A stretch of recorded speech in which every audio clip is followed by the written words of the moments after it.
Ďakujem veľmi pekne. Ja v prvom rade dolu som to zabudol. Chcem poďakovať každému jednému poľnohospodárovi na Slovensku, ktorý aj v týchto chvíľach, aj tí, ktorí boli v pondelok bez ohľadu na to, že možno máme v niektorých veciach rozliedlené názory, že dokážeme slušne a kultivovane vyjadriť svoj názor. Pozdravujeme kolegov do regiónov, kde dneska na Slovensku podľa našich informácií máme 2200 traktorov a po neskutočne dlhej dobe slovenskí poľnohospodári, poučení z chýb z minulosti, sme sa dokázali ozvať a povedať, no stačilo, takto to ďalej nemôže ísť. Dnešný protest je protestom nadväzujúcim na európske protesty a takéto vyhecovanie európskej poľnohospodárskej verejnosti vo vzťahu k prijímaným hlavne legislatívam zo strany európskej administratívy.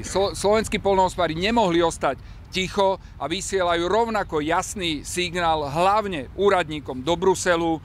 Jednoducho, príďte si to vyskúšať na pole, príďte sa naučiť rozoznať, čo je jačmeň, čo je pšenica. Príďte sa naučiť rozoznať fakt, že je rozdiel mať 400 kusov hovädzieho dobytka na jednom mieste na Slovensku a 100 000 kusov hovädzieho dobytka z Brazílie, keď už im dovolujete voziť to mäso k nám. Je rozdiel emisie skleníkových plynov z poľnohospodárstva na Slovensku, Belgicku, Holandsku a na druhej strane planéty. A keďže slovenskí poľnohospodári chcú byť korektní aj vo vzťahu k Európskej únii, lebo myslíme si, že Európska únia a naše členstvo v Európskej únii je dobrý projekt, nechceme rovnako ako európski poľnohospodári si zakrývať oči aj pred slovenskými problémami. Preto stojíme dneska pred parlamentom, nestojíme pred sídlom žiadnej opozičnej strany, žiadnej koaličnej strany, pred sídlom vlády, pred sídlom prezidenta, ale v parlamente sa nám za 30 rokov vystriedali politické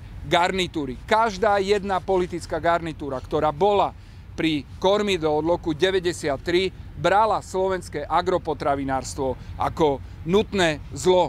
Výsledky sa dostavili. Jednoducho, viacej sme fokusovali na to, aby sme vyrábali automobily, aby sme vyrábali niekde oceľ. Aj v dnešných dňoch počúvame výroky politikov, čo si počneme bez ocele, čo si počneme bez automobilov, ale jednoducho málo počuť výroky, čo si počneme bez slovenského vidieka, bez slovenskej pšenice, bez slovenských zvierat, bez slovenských potravín.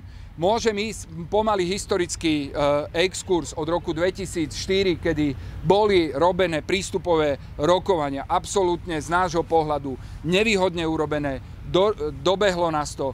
Potom prežili sme si aj obdobie, na ktoré samotní poľnohospodári tiež nie sme pyšní a poľnohospodárstvo sa stalo symbolom korupcie a prežili sme si aj posledné 3-4 roky, kde sme mali predstaviteľov, ktorí lietali nad Slovenskom a hovorili nám, že tá repka tu zraz zruinuje slovenské poľnohospodárstvo. Nechceme ísť takto ďalej a chceme, aby aj toto bol prvý jeden z veľkých apelov na slovenských politikov naprieč všetkým garnitúram, že jednoducho slovenské poľnohospodárstvo chce byť pevnou súčasťou národnej ekonomiky. Máme obrovské rezervy v potravinárskom priemysle, v poľnohospodárskom priemysle. Chyby, ktoré sa narobili v minulosti, sa budú ťažko naprávať. Krátke riešenia neexistujú, existujú len dlhodobé riešenia, ale poučení z chýb z minulosti jednoducho potrebujeme ísť ďalej. Potrebujeme dialóg, potrebujeme, aby nás politici počúvali a výzva pre občanov. Idú eurovoľby a jednoducho do Európskeho parlamentu by mali ísť minimálne ľudia, ktorí počúvajú prax, tak ako my počúvame doktora, keď k nemu prídeme a sme chorí a niečo nám naordinuje. Prosím vás, všetci kandidáti do Európskeho parlamentu, počúvajte hlas poľnohospodárov, počúvajte ľudí, ktorí vám hovoria veci, ktoré sa dajú robiť, ktoré dávajú zmysel, ktoré nedávajú zmysel. Nie sme ľudia, ktorí si chceme zničiť vidiek, ktorí ho nechceme urobiť trvalo udržateľný, ale jednoducho stačilo niekedy až zeleným a z nášho pohľadu pomýleným ambíciám Európskej komisie a áno aj niektorých slovenských politikov. Takže toľko asi z mojej strany. Nech sa páči, pani Patošiová. Ďakujem za slovo. Musíme konštatovať, že poľnohospodárstvo pri vstupe do Európskej únie vyrokovala najnižšie kotačné čísla, ktoré sa týkajú, či je to obilný koeficient, či je to uzemiakov, či je to v bravčovom mese. Vôbec sa to nezmenilo, takže my nechceme nič iné, len to, čo dlhé roky do ústavy sa nedostala pôda ako národné bohatstvo tohto štátu. My sa pozeráme na pôdu ako na tovar. To ani jedna krajina takto pôdu si necení ako u nás. Ďalším problémom bolo, aby poľnohospodárstvo sa dostalo medzi špecifické odvetvia, ktoré rozhoduje o potravinovú bezpečnosť našich občanov, a stále sa vyhováralo, že to nemôže byť, lebo my dovážame 3000 kilometrovej vzdialenosti základnej suroviny, alebo v niektorých členských štátoch v preskladnené v mraziárniach bravčové mäso, ktoré obchodné reťazce veľkých balíkov predávajú pre našich občanov. Toto už ďalej sa nedá znášať a do Európskeho výboru alebo poslancov za Slovensko Európskej únii, aby sa tam dostali poľnohospodári, ktorí poznajú dobrú poľnohospodárskú prax. My keď používame pesticídy, tak náš obsah je takéto voči Európskej únii, kde majú 3-4 krát také pesticídy. Takisto v mese, čo my môžeme ukázať našim občanom, zdravé potraviny ponúkame. A zákonodárne orgány, treba povedať, že my sme koľkokrát iniciovali, aby zákonodárne orgány také zákony prijali, ktoré nie sú na úkor poľnohospodárov. Pôda ako výrobný prostriedok není stroj. Teraz poľnohospodári platia za to dane, platia vlastníkom nájomné a keď ich produkty ležia na skladoch, lebo Európska únia neochraňuje trh európskeho, teda poľnohospodárstva takým spôsobom, aby každý poľnohospodár vo svojej krajine svoju produkciu predával a v obchodných reťazcoch, aby vo väčšej miere boli preukázané naše produkty, naše mlieko, naše mäso a ostatné výrobky. Ďakujem. Ďakujem pekne. Novinári, máte opäť priestor na nejakých pár otázok. Ak si myslíte, že všetko, nech sa páči, RTVS, samozrejme. Mohli by ste prosím ešte zopakovať, aby sa to nestratilo, že vlastne kedy je nejaký termín zo strany Európskej komisie, kedy vám povie, či nejaké vaše požiadavky akceptuje, kedy má byť nejaké väčšie stretnutie? Aj tento protest sme koordinovali s kolegami z Európskej únie, hlavne V4, Litva, Lotyšsko, a k našim požiadavkám, ktoré sme dneska odozdali, sa pridali aj rumunskí, aj bulharskí poľnohospodári. Pokiaľ ja mám informácie, tak aj dneska šéfka Európskej komisie by mala predstaviť práve zmiernenie niektorých byrokratických vecí. 26. februára zasadá mimoriadna rada ministrov poľnohospodárstva, ktorí budú rokovať o tom, aby sa vyhovelo nielen našim požiadavkám, ale požiadavkám, ktoré požadujeme v rámci celej Európskej únie. A dnešný protest napríklad zo slovensko-českej hranice, kde sú českí poľnohospodári a slovenskí poľnohospodári, maďarskí poľnohospodári, tak sa vysiela naživo do našej strešnej organizácie Európskej Kopa Kožeka.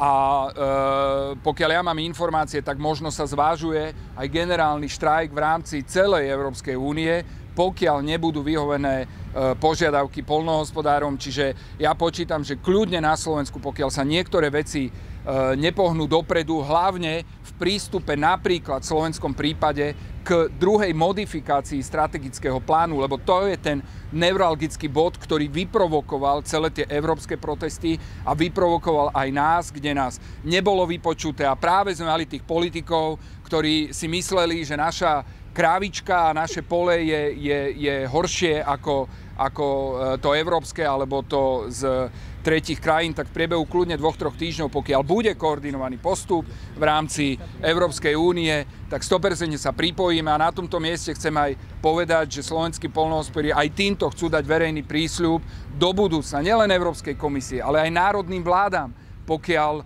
jednoducho sa nebude počúvať názor poľnohospodárov z praxe a pokiaľ nebudú plnené požiadavky v zmysle nejakých racionálnych vecí, lebo my nechceme dlhodobo byť tí, ktorí si stále pýtajú peniaze, tak ešte raz pripomínam, takto v uliciach jednoducho budeme chcieť byť častejšie. Považujeme to za zlomový bod aj pre slovenské poľnohospodárstvo a potravinárstvo, aby sme sa pohli dopredu a ten hlavný cieľ je oživiť vidiek a zvyšovať podiel HDP slovenského agropotravinárstva vo vzťahu k celkovému HDP, aby jednoducho, keď nám tu nejaká automobilka, alebo nejaká oceľ, alebo nejaká chemička, alebo nejaké to šialené množstvo skladov, ktoré tu vidíme, aby bolo agropotravinárstvo práve to, ktoré vie zvyšovať ten podiel HDP. My sme na to pripravení a v podstate na záver možno taký paradox. My dneska tu stojíme, máme tu 100 traktorov pod Bratislavou, na Slovensku 2200 a možno odkaz občanov. My si v podstate pýtame robotu. My máme ľahšiu cestu, nerobiť zvieratá, nechať pôdu ľadom, zobrať 150 €, prepustiť všetkých týchto našich kolegov, aj kolegov, ktorí hospodária. A my si v podstate pýtame prácu, lebo chceme vyrábať. Je nám ľúto, že máme len 40% produktov, je nám ľúto, že neinovujeme, je nám ľúto, že neinvestujeme do reklamy a jednoducho nechceme už ďalej toto robiť. Chceme pracovať, chceme vyrábať a chceme dať naspäť ten lesk slovenskému poľnohospodárstvu, také ako niekedy malo, ale v modernom duchu. Modernom pre ľudí, pre mladých ľudí, pre ľudí, ktorí sa chcú vrátiť na vidiek a ktorí si uvedomujú, že všetky tieto technológie, počítače, všetko do nekonečna tu nebudú a jednoducho, aby sme toto všetko zmenili. Toto je jasný odkaz. Ešte toľko musím dodať, že pevne veríme, že zákonodárne orgány, čo sa týka ochrany pôdy, viac sa budú snažiť o to, aby pôda slúžila svojmu účelu. Nie priemyselným parkom, nie národným parkom, nie obytným domom, pretože na vidieku život pokračuje, ale pomaly mladí ľudia odchádzajú a vidiecký život zanechávajú. Treba, aby v škôlkach, v základných školách väčší vzťah bolo poľnohospodárstvu venované a pôda, ktorá je správe možná štátu, možná obecných samospráv, aby dávali školám do dispozícii, áno, tu budú mišurínske záhrady, aby deti videli, čo je to sadiť a siať. Treba ešte dodať, čo sa týka potravinárskeho priemyslu. My tu máme produkt, olejniny, ktoré na Slovensku nespracovávame. Vyvážame do Česka, do Maďarska a olej dovážame. Takže potravinársky priemysel počas posledných 10-20 ročia takmer bol odkázaný na zánik. Vôbec sa tomuto odvetviu to sa neinovovalo. Nové technológie, nové moderné veci, ktoré my hovoríme, že treba, aby na úseku poľnohospodárstve bolo, tak to nezabezpečujeme. Keď zoberieme do úvahy, máme tu termálne vrty, ktoré boli vybudované alebo sú k dispozícii. Máme možnosť pestovať zeleninu, lebo máme na to dobré podmienky. V skleníkovom hospodárstve, vo foliovníkom hospodárstve. Tá zelenina nemusí precestovať kilometre, ale domáci, naši pestovatelia vedia to vyrábať, lenže keď Európska únia nám tejto téme dala zábranu, tak prosíme, aby naše zákonodárne orgány v rámci štátnej pomoci, tak ako ostatné krajiny, Maďarsko, Česko, podporujú poľnohospodárov, ktorí hospodárujú pod zakrytými plochami, či sú to moderné skleníky alebo foliovníky. A bez vody nie je život a poľnohospodári, ktorí pracujú na chránenom vodohospodárskom území Žitného ostrova, tak oni sa musia dvakrát v svojej výrobe toľko venovať ako ostatní poľnohospodári, pretože nemôžu naraz ani hnojiť, ani pesticídy používať, ale aj svoje poľnohospodárske práce musia systematicky len takých segmentov robiť, aby nezaťažovali pôdu. Takže to sú špecifické problémy, na ktoré treba prijať také zákony, ktoré správnej poľnohospodárskej praxi vyhovujú. Ďakujem pekne, nech sa páči. Andrea Vezila, EU24, prišla reakcia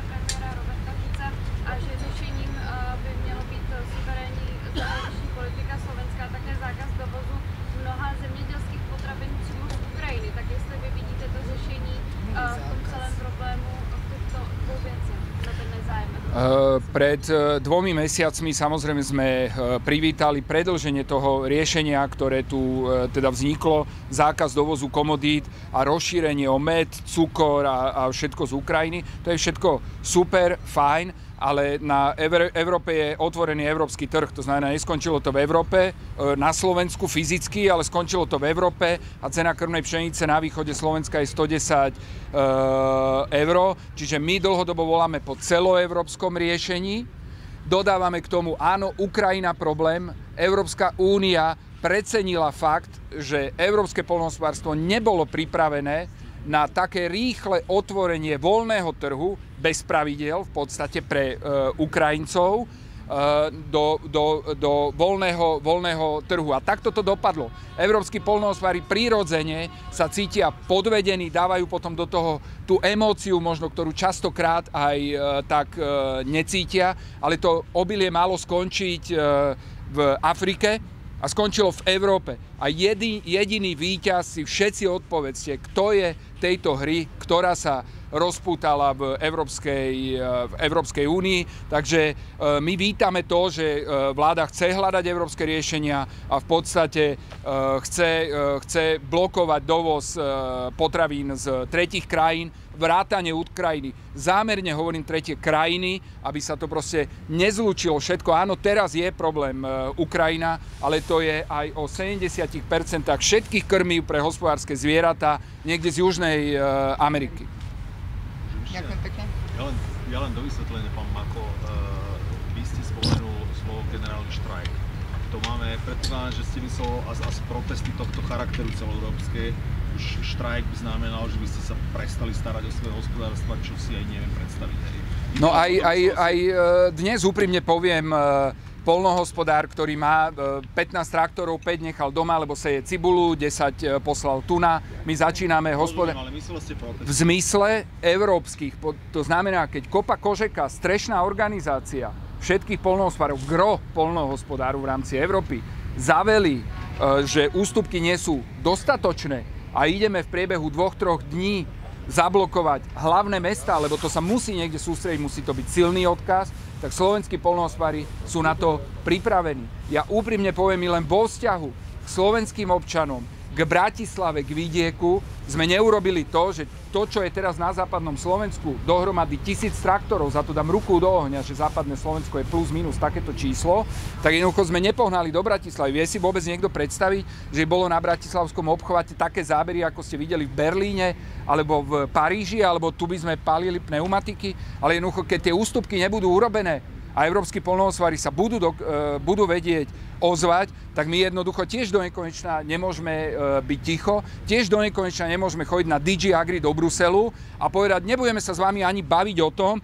pokiaľ znižujete naše zelené ambície a je to úradník, ktorý má 31 rokov a úprimne poviem, garantujem vám, že nerozozná tvrdú pšenicu od mäkkej, jačmeň od pšenice, proste keď už nič. My rešpektujeme, že my nechceme ísť do úradov, ale nech ten úradník po vzore logiky zdravotníctva, nech nás počúva, nech na naše argumenty. Však my tú pôdu chceme odovzdať, rovnako všetci máme deti, chceme, aby tam pracovali. My nechceme tú pôdu vyšťaviť, ale nezmyslí, že nám tu bolo sľubované, že v biopásoch budú lietať včielky, to, čo nám tu tí zelení politici posledné 3 roky aj na Slovensku, akože niektorí popripravovali a rastie tam 2-metrová burina. No nehnevajte sa na mňa, to jednoducho nemohlo ostať bez odozvy, aj 8% pôdy nechanej úhorom. Proste jednoducho nie stačilo, pokiaľ bude generálny štrajk v rámci Európskej únie, tak proste do toho pôjdeme.